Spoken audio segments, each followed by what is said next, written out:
저희 병원에서도 네. 로봇으로 수술을 받은 환자들이 가장 눈에 띄게 달라진 점은 아주 빨리 걷기 시작한다는 점입니다. 고마우신 구독자님들, 오늘도 클릭해 주셔서 정말 감사합니다. 오늘 저희 이동화TV에 새로운 특별한 분을 모셨습니다. 정형외과 전문의십니다. 서광효 과장님을 모셨습니다. 안녕하세요. 안녕하세요. 안녕하세요. 저는 세명종합병원에 근무하고 있는 정형외과 전문의 서광효입니다. 네, 안녕하세요. 과장님 너무 반갑습니다. 네, 오늘 반갑습니다. 네, 과장님 굉장히 동안이신데 아유, 아닙니다. 정형외과 진료를 네. 17년이나 하셨다고요. 아, 예, 17년 했습니다. 네, 네. 굉장히 오랫동안 이제 관절염 환자를 많이 보신 것 같습니다. 네, 맞습니다. 네, 그래서 오늘 저희가 이 서광효 과장님과 함께 나눌 이야기는 바로 이 무릎 관절염과 무릎 인공관절 치료법에 대한 이야기를 좀 한번 해보려고 합니다. 점점 초고령 사회가 되면서 관절 질환 환자가 늘어나고 있잖아요. 네, 맞습니다. 실제 진료 현장에서는 어떻게 느끼시나요? 네, 맞습니다. 우리나라 60대 이상 관절 질 환자가 네. 거의 40%에 가까워지고 있습니다. 그렇네요. 최근 한국이 네. 초고령화 사회로 진입하면서 네. 앞으로도 환자 수가 계속 증가할 것으로 그렇게 생각이 되고 있습니다. 그렇겠죠. 네. 또한 실제로 저희 종합병원에서도 네. 매년 무릎 관절 통증으로 내원하시는 환자분들이 꾸준히 늘고 있습니다. 아, 네. 특히 무릎 관절염 같은 경우 네. 노화로 인한 질환으로 생각하기 쉽지만 네. 최근에는 심지어 20, 30대 환자들에서도 네. 질환자가 많이 증가하고 있습니다. 이게 점점 젊은 분들도 무릎 관절이 생긴다는 거군요. 네, 그렇습니다. 네. 이제 대표적인 무릎 관절염 종류가 있더라고요. 제가 네, 보니까. 맞습니다. 보통 이제 무릎 관절염 하면 다 똑같은 것 같은데 네. 이것도 종류가 있어서 한번 종류별로 오늘 설명을 좀 해주시면 좋겠습니다. 네, 간단하게 말씀드리면 네. 대표적으로 4가지 정도가 있는데요. 네.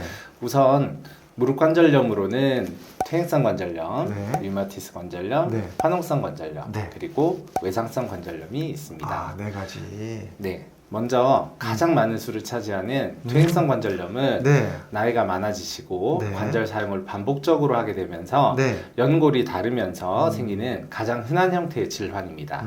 주로 우리 무릎이나 엉덩이, 손가락 관절에서 나타나며 네. 관절이 뻣뻣하고 네. 통증이 생기거나 움직일 때 뚝뚝하고 소리가 나기도 합니다. 아, 그렇죠. 두 번째로 류마티스 관절염은 네. 면역 체계가 잘못 작동해서 생기는 질병입니다. 이게 바로 이 자가 면역 질환인 거죠. 네, 맞습니다. 네. 대표적인 질환인데요. 네. 손가락이나 손목 같은 작은 관절이 붓고 뻣뻣해지며 음. 특히나 아침에 증상이 심하고 네. 피로감이 동반되기도 합니다. 네. 특징적으로 류마티스 관절염은 네. 여러 관절이 네. 대칭적으로 영향을 받습니다. 그러니까 한쪽만 생기는 게 아니라 네, 양쪽이 동시에 생기는 게 특징이군요. 네, 그렇습니다. 네. 그리고 세 번째는 네. 화농성 관절염인데요. 화농성 관절염은 세균이나 바이러스 같은 감염균이 관절 안으로 들어가 생기는 급성 염증성 질환입니다. 네. 네. 한쪽 무릎이나 고관절에서 갑자기 심한 통증이나 부종, 네. 열감이 나타나고 네. 전신 발열이 동반될 수 있어서 아주 신속한 치료, 특히 수술을 요하는 경우가 많습니다. 이제 응급 상황이 되는 거군요. 네, 그렇습니다. 네. 마지막으로는 외상성 관절염인데요. 네. 외상성 관절염은 골절이나 네. 인대 손상 등 네. 외상 이후에 관절 구조가 많이 손상되면서 네. 발생하는 관절염입니다. 아. 네. 주로 손상 부위의 관절에 국한되고 네. 통증이나 부종, 운동 제한 등이 나타나는 것이 큰 특징이 되겠습니다. 네. 아, 그렇군요. 네. 과장님 병원에서도 이제 이 4가지 중에서 네. 가장 많은 케이스가 역시 네, 퇴행성. 대표적으로 퇴행성 무릎 관절염 환자들이 가장 많습니다. 아, 그렇군요. 네. 어떤가요? 그분들 단계를 좀 알려주시죠. 네. 특히 60대 이상 고령의 환자들이 네. 퇴행성 관절염으로 오시는 경우가 아주 많은데요. 음. 단계를 말씀드리면 네. 퇴행성 관절염은 연골 손상 따라서 네. 크게 4가지 정도로 진척도가 나뉘게 됩니다. 네네. 초기에는 네. 약물 치료나 네. 물리치료, 주사 치료를 하면서 네. 경과를 지켜보는데요. 네. 이게 많이 증상이 심하게 돼서 중증으로 넘어가게 되면 음. 인공관절 수술을 진행하게 되는 경우들이 많습니다. 네. 최근에는 네. 의학 기술이 발달하면서 네. 인공관절 수술도 네. 로봇이 보조할 수 있게 되었습니다. 아, 로봇이요. 네. 네. 경험이 많고 네. 숙련된 전문의가 네. 수술 계획을 설계하고 집도하지만 네. 이전에 눈과 직관에 의존했던 영역들에서 네. 로봇이 그 기능을 도와주고 있습니다. 아, 그러니까 그전에는 그냥 이 전문의로서의 오래된 경험으로 네, 맞습니다. 어떤 직감이라든가 네. 눈으로 했던 거를 네. 로봇이 좀 정밀하게 해준다는 뜻인가요? 네, 맞습니다. 아, 네. 상세하게 좀 설명을 드리게 되면 네.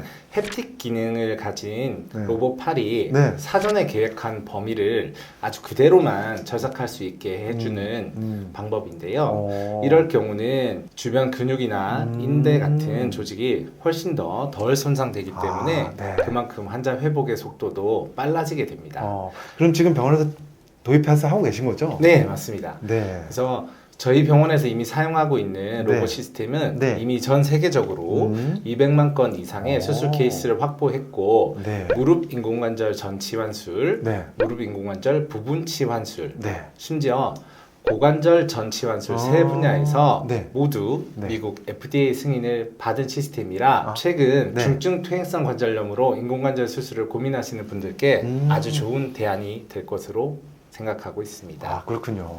저도 이제 인공관절 로봇 수술에 대한 이야기 좀 들어본 적이 있어요. 네네. 근데 이런 생각이 들거든요. 로봇이 개입이 되면 수술 과정이 또 복잡해지지 않을까 하는 네네. 걱정이 되는데 어떤가요? 네. 네. 로봇 인공관절 수술 과정과 환경이 네. 전반적으로 네. 한층 간소해지고 네. 정교해졌습니다. 아, 그렇군요. 네. 네. 수술 전 계획 단계에서도 네. 아주 큰 발전이 이루어졌는데요. 네. 과거에서는 2D 엑스레이 영상을 바탕으로 한 음. 환자별 관절의 크기나 각도를 아주 대략적으로 가늠해야 했다면 네. 이제는 CT를 기반으로 한 3D 네. 입체 영상을 이용해서 네. 훨씬 더 정확하고 정밀한 해부학적인 정보를 확인할 수 있습니다. 네.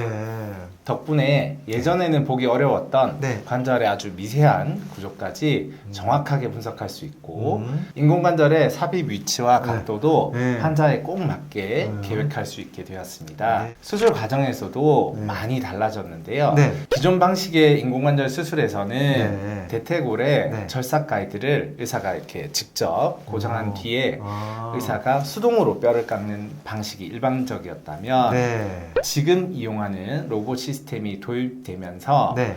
이제는 뼈에 별도의 고정핀을 박지 않고도 오. 햅틱 로봇 팔을 이용해서 아. 사전에 계획된 범위 내에서 네. 아주 정밀하게 네. 뼈를 깎을 수 있게 됐습니다. 정밀해졌네요. 네, 아주 정밀해졌습니다. 네. 그다음에 실제로 수술 중에 로봇 시스템이 어떤 방식으로 작동하는지를 좀 구체적으로 한번 설명을 해주시면 네. 좋을 것 같습니다. 네, 알겠습니다. 먼저 수술 전에 네. 방금 말씀드린 것처럼 네. 3차원 3D 영상을 바탕으로 네. 환자의 관절 구조를 개개인별로 정밀하게 정확하게 분석합니다. 예를 들어 네. 뼈의 모양, 네. 낭종, 네. 뼈 끝에 생긴 돌기 같은 부분들을 아주 세밀하게 살펴본 뒤 네. 그 결과를 토대로 네. 뼈를 어느 위치에서 얼마나 깊이 절삭할지 그리고 인공관절을 어떤 각도로 넣을지를 환자에 꼭 맞게 계획을 세우게 됩니다.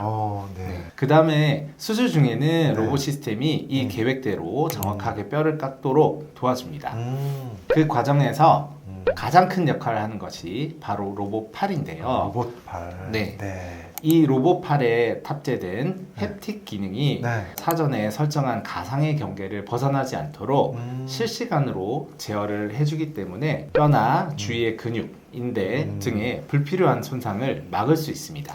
네. 네. 또 하나 중요한 기능이 있는데요. 네. 예, 다이나믹 밸런싱이라는 기술입니다. 그건 뭔가요? 네. 다이나믹 밸런싱은 네. 무릎을 구부렸다 폈다 하면서 네. 관절 안의 인대 장력이나 네. 정렬 상태를 수치로 보여주게 되는데요. 이 기능은 네. 임플란트를 삽입하기 전에 네. 실제 관절의 움직임을 시뮬레이션 해볼 수 있다는 점에서 굉장히 유용합니다. 정말 많이 발전했군요. 네, 그렇습니다. 요약하자면 네. 로봇 수술은 네. 아주 정밀한 계획과 일관된 실행을 연결해주는 수술 파트너입니다. 환자 맞춤형 수술을 안정적으로 구현하는데 네. 이 로봇이 매우 큰 역할을 해주고 있습니다. 그렇군요. 인공관절 수술에 로봇 기술이 도입되고 나서 네. 정말 많이 좋아진 것 같은데 네, 맞습니다. 환자분들 반응은 좀 어떤가요? 네, 환자분들 입장에서 가장 크게 체험할 수 있는 것은 네. 수술 후 통증이나 회복 속도의 차이라고 생각합니다. 예. 네. 로봇 시스템을 활용한 인공관절 수술을 한 경우에는 네. 뼈를 깎는 범위를 아주 최소화하면서도 네. 정확하게 필요한 부분만 수술할 수 있기 때문에 네.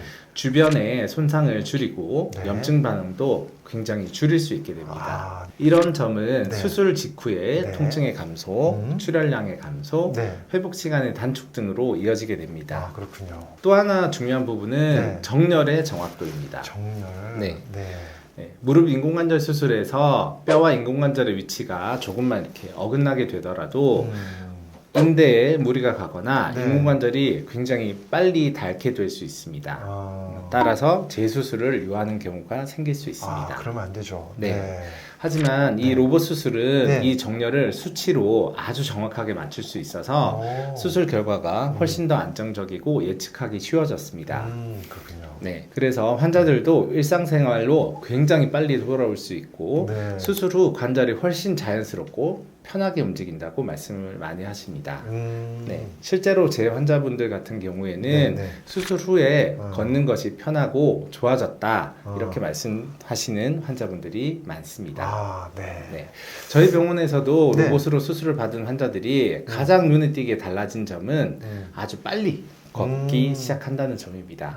네, 보통은 수술 후 하루나 이틀 정도 더 빨리 일어나 걸을 수 있고 네. 병원에 머무는 기간도 며칠 정도 짧아지는 경우가 많습니다. 아, 이처럼 네. 기술이 발전하면서 네. 회복 속도뿐만 아니라 네. 회복의 질에서도 훨씬 좋아지고 있습니다. 오. 그래서 환자들이 더 빠르고 편하게 일상으로 돌아갈 수 있는 시대가 된 겁니다. 아, 지금 말씀을 들어보니까 정말 많이 발전해서 네. 수술을 하고 나서도 굉장히 네. 빠르게 회복되는 것 같아서 너무 좋습니다. 네. 자, 그럼 이제 겨울철이 왔잖아요. 네, 많은 맞습니다. 분들이 겨울철에 무릎 건강 때문에 고민을 네. 많이 하는데 네. 과장님 오신 김에 네. 겨울철에 무릎 건강 관리하는 방법 네. 좀 알려주시면 좋을 것 네, 같습니다. 제가 네. 한번 제대로 알려드리겠습니다. 네. 겨울철에는 관절 부위가 이렇게 차가워지게 되면서 통증이 심해질 수 있기 때문에 네. 보온의 유지가 굉장히 중요합니다. 특히 실내외 온도 차이가 네. 많기 때문에 네. 그 온도 차이를 피하고 평상시에 무릎을 따뜻하게 유지해 주는 것이 좋습니다. 네. 특히 보온 패드나 무릎 워머 그리고 따뜻한 옷 등을 활용하면 매우 도움이 됩니다. 네. 네. 또한 계절과 상관없이 네. 평상시에 가벼운 운동으로 네. 관절의 유연성을 유지하는 것이 좋습니다. 음. 러닝이나 네. 축구, 네. 등산 등 네. 과격한 스포츠보다는 네. 수영이나 평지 걷기 등을 추천드리고요. 네. 무엇보다도 네. 운동 전에 네. 아주 충분한 스트레칭을 통해 관절 질환을 예방하는 것이 아주 중요합니다. 네. 겨울철일수록 스트레칭을 잘해야 되겠죠. 네, 그렇습니다. 네. 네. 특히 네. 젊은 분들은 네. 미적으로 유연성을 강조하기 위해서 네. 아주 무리한 스트레칭 동작을 따라해서는 안 되고 오래 앉아 일하는 네. 현대인의 경우 네. 언제나 의식적으로 바르게 자세를 고쳐하는 것이 좋습니다. 다들 네. 특히 우리나라 분들처럼 네. 양반다리나 네. 쪼그려 앉기를 많이 하시는 분들은 네. 그런 자세를 꼭 피하시는 게 좋습니다. 그게 그런 자세가 무릎에 하중을 많이 주는 자세죠. 네, 맞습니다. 네. 그래서 이러한 습관을 유지하려고 노력했음에도 네. 간혹 무릎이 굉장히 아프다, 많이 불편하다 하신다면 관절 질환의 신호일 수 있기 때문에 네. 가까운 병원을 방문해서 정형외과 전문의의 진단을 받는 것을 추천드리겠습니다. 네. 오늘 우리 정형외과 전문의이신 서광희 네. 과장님 나오셔서 무릎 관절염에 대해서 알아봤고 네.